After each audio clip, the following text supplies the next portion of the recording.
সুপ্রভাত বন্ধুরা, কেমন আছো তোমরা সবাই? নিশ্চয়ই সবাই খুব ভালো আছো, সুস্থ আছো। আমিও ভালো আছি। হঠাৎ করে পড়ে গেছে ভীষণ গরম, তাই শুধু মানুষের গরম লাগছে এমনটা তো নয়, গাছেদেরও কিন্তু বেশ গরম লাগছে। মানে ওদেরও কিন্তু জল দেওয়ার সাথে সাথেই দেখবে জলটা শুকিয়ে যাচ্ছে। তো সকালবেলা আজকে গাছে জল দিচ্ছি, আর এখানে বেশ কতগুলো ফুল হয়েছে, খুব সুন্দর লাগছে ফুলগুলো দেখতে। আর এই গরমে আমার মেয়ে বায়না করেছে যে আমি আজকে বিরিয়ানি খাবো। তো বিরিয়ানি তো দেওয়া যাবে না এত গরমের মধ্যে, তাই ভাবলাম বিরিয়ানির বদলে যদি একটু বিরিয়ানির আশেপাশে ভাই বোন কিছু বানানো যায়। হ্যাঁ, ঠিকই ধরেছো, আজকে আমি বানাচ্ছি চিকেন তেহারি। অনেকটা বিরিয়ানির মতোই দেখতে, কিন্তু স্বাদ কিন্তু একদমই আলাদা, আর খুবই কম তেল মশলায় রান্না হয়। তো কড়াইতে দিয়ে দিয়েছি এখানে তেল, আর তেলের মধ্যে দিয়ে দিয়েছি গোটা গরম মশলা ফোড়ন, তার সাথে একটা তেজপাতা, আর দিয়ে দিচ্ছি কিছু কুচানো পেঁয়াজ। এখানে আমি একটা বড় পেঁয়াজ নিয়েছি, কুচিয়ে নিয়েছি ভালো করে। পেঁয়াজটা এবারে তেলে একটু ভালো করে ভেজে নেবো। আর এদিকে নিয়ে নিয়েছি আমি গোবিন্দভোগ চাল 2 কাপ মতো। চালটা একটু অবশ্যই মেপে নিতে হবে। চালটাকে ভালো করে আমি একটু ধুয়ে নিচ্ছি, ধুয়ে ভালো করে এটা আমি জল ঝরাতে রেখে দেবো, ঠিক যেমন আমরা পোলাও রান্না করি সেরকমভাবে। পোলাওয়ের চালটাও কিন্তু আমরা ঠিক একইভাবে জল ঝরাতে রেখে দিই। এইখানে তেলে দিয়ে দিলাম 1 চামচ আদা বাটা, আর দিয়ে দিচ্ছি এখানে 1 চামচ রসুন বাটা। এটাকে এবার একটু ভালো করে একটু কষে নেব।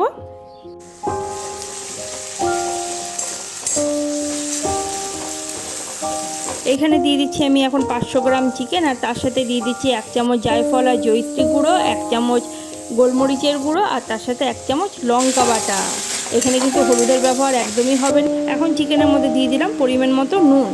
চিকেনটা যেহেতু আমার ঘরে ছিল সেহেতু একটু ছোট বড় পিস আছে, কিন্তু তোমরা যখন বাজার থেকে কাটিয়ে আনবে চিকেন তেহারির জন্য তো মাঝারি সাইজের করে কাটাবে, কারণ এটা খুব বেশি ছোট বা বড় করার দরকার নেই। চিকেনটা বেশ খানিকটা কষা হয়ে গেছে, এখানে দিয়ে দিলাম এখন 2 চামচ টক দই। খুব বেশি টক দই ব্যবহার করার দরকার নেই। এখন ঢাকা দিয়ে দিলাম, ঢাকা দিয়ে ভালো করে এটাকে কষে নিতে হবে। অন্যদিকে একটা গামলা চাপিয়ে দিয়েছি, তার মধ্যে দিয়ে দিলাম সর্ষের তেল, আর সেখানে দিয়ে দিলাম একটা কুচনো পেঁয়াজ। পেঁয়াজটাকে একটু হালকা করে ভেজে নিতে হবে, খুব বেশি ভাজার এটা দরকার নেই। আর তেহারি অবশ্যই সর্ষের তেলেই রান্না হবে, সাদা তেলে রান্না হয় না। তো এইদিকে চিকেনটাও ভালো করে আমি সাইডে কষে নিচ্ছি। আর এইখানে আমি দিয়ে দিচ্ছি এখন 1 চামচ আদা বাটা, 1 চামচ রসুন বাটা। এটাকে দিয়ে আবার একটু ভালো করে নাড়াচাড়া করে নেব। একটু হালকা ভাজা ভাজা হয়ে গেছে, এবারে দিয়ে দেবো আমি গোবিন্দভোগ চালটা। গোবিন্দভোগ চালটা দিয়ে কিন্তু খুব ভালো করে মিশিয়ে নিতে হবে, আর তার সাথে কিন্তু একটু ভালো করে ভেজেও নিতে হবে, নাহলে কিন্তু ঠিক তেহারির টেস্টটা আসবে না। এখানে চালটা ভাজাটা কিন্তু খুবই দরকার। এখন দিয়ে দিচ্ছি মাংসর উপরে যে তেলটা ভেসে ওঠে চিকেনটা রান্না করতে করতে, সেই তেলটা। এইভাবে যদি তেহারি রান্না করো না, তেহারির স্বাদ 10 গুণ বেড়ে যাবে। আর এখানে জলের পরিমাণটা কিন্তু খুবই সঠিক হওয়া দরকার। এখানে আমি 2 কাপ চাল নিয়েছি, তো 4 কাপ জল দিতে হবে। তো 3 কাপ জল দিয়েছি, আর 1 কাপ দুধ ব্যবহার করেছি আমি এখানে। আর জলটা অবশ্যই গরম হতে হবে। তো ঢাকা দিয়ে এখানে চালটা বেশ খানিকক্ষণ আমি রান্না করে নিয়েছি। এবারে ঢাকাটা খুলে নিয়েছি, দেখো চালটা কিন্তু 80% প্রায় সেদ্ধ হয়ে এসছে। আর এদিকে আমার চিকেনটাও কষা তো পুরোপুরি রেডি, একটু শুকনো করেই কষা করতে হবে। এখন আমি ভাতটা যে কড়াইতে চিকেন রান্না করেছিলাম সেই কড়াইতেই দিয়ে দিচ্ছি। এটাকে খুব ভালো করে একটু ধৈর্য নিয়ে মিশিয়ে নিতে হবে, চিকেন আর ভাতটা সমস্ত একসাথে।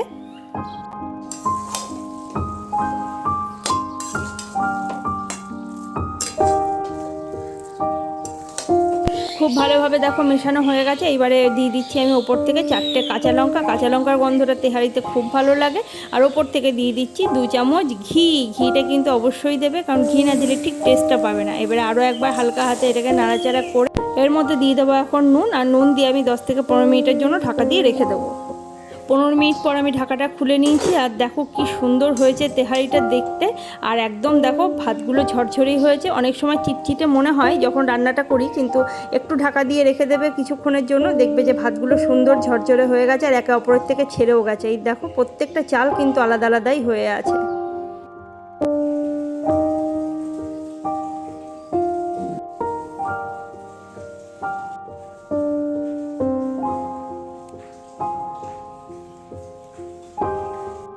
ফাইনালি রেডি হয়ে গেল আজকে আমার চিকেন তেহারি। তেহারির সাথে খাওয়ার জন্য আজকে আমি এখানে একটা রায়তা রেডি করে নিয়েছি টক দই দিয়ে, আর তার সাথে আছে একটা গ্রিন চাটনি। আমার টেস্টারও চলে এসছে টেস্ট করার জন্য। মা এই রান্নাটা আগে একবার বানিয়েছিল,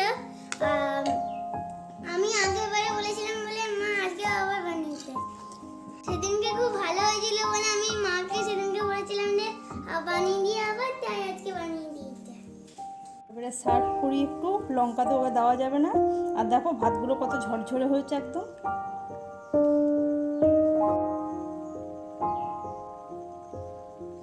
এক পিস চিকেন, সাথে একটা শসা আর একটা পেঁয়াজ, আর তার সাথে একটু চাটনি দেবো। Plate ready. কোন চাটনিটা দেবো বলো? সবুজটা দেবো না দই দেবো? দইটা দেবো। এটা হচ্ছে রায়তা, যেটা দিয়ে ইচ্ছা খেতে পারো, তোমারও যেটা দিয়ে ইচ্ছা খেতে পারো। আর ক্যামেরার ওপারে যারা আছে বন্ধুরা, তাদেরও কিন্তু যেটা দিয়ে ইচ্ছে সেটা দিয়েই খেতে পারো।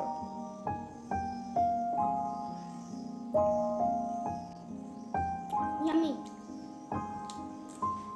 চিকেনটা একদম সুন্দর সেদ্ধ হয়ে গেছে। এবার আমি একটু খেয়ে দেখে বলি। আমি নেব একটু গ্রিন চাটনি। আমার আবার গ্রিন চাটনিটা খেতে খুব ভালো লাগে। দেখেই লোভ হচ্ছে।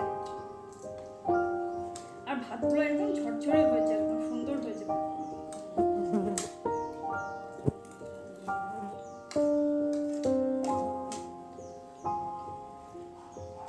দারুণ। একটু দই দিয়ে দেখি।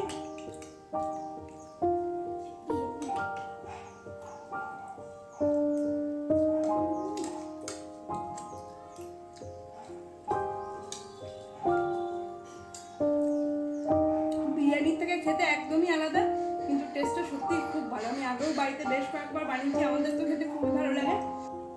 তোমরাও রেসিপিটা ফলো করে অবশ্যই এভাবে বাড়িতে বানিয়ে খেও, আর আমাকে কমেন্ট করে জানিও তোমাদের কেমন লাগলো আজকের এই রান্নাটা।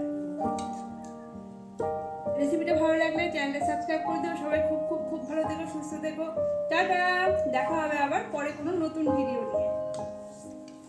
এখন আমরা খাবারটা উপভোগ করি, আর তোমরা লাইক, সাবস্ক্রাইব, কমেন্ট আর সাবস্ক্রাইব করতে